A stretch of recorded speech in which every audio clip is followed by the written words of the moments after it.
Famous પ્રોગ્રામમાં વેટિંગમાં હતા પણ અમારા હાથમાં ડીશ આવી ગઈ છે. તો જય માતાજી, જય દ્વારકાધીશ મિત્રો. તો ફરીથી સ્વાગત છે તમારું મારા એક નવા વ્લોગમાં. અને આજનો વ્લોગ સ્ટાર્ટ થાય છે ડાયરેક્ટ જામનગરમાં. અને અત્યારે અમે નાસ્તો કરવા માટે બેસી ગયા છીએ. ઢોસાનો ઓર્ડર કર્યો તો એ આવી ગયો છે એક નંબર. ચલો અમે હવે ઇડલી દાબેલી ખાધી, હવે ઢોકળા ખાવા જઈએ છીએ. અમે ચારને આવ્યા હતા પણ ઘૂઘરાવાળીની દુકાન ખોલી નથી. હવે ને એક એક ડીશ ઘૂઘરા ખાઈ લઈશું.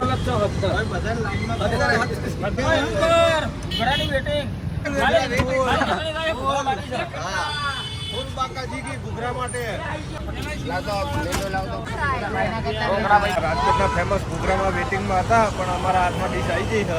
ઘૂઘરા ખાવી અને ઘૂઘરામાં બહુ પડાપડી થઈ હોય. જો પછી પણ બતાવું એટલા બધા માણસ ઘૂઘરા ખાવા માટે બેસી ગયા. જો આ પાછળ જો આ બધા છે ને, આ બધા વેટિંગમાં.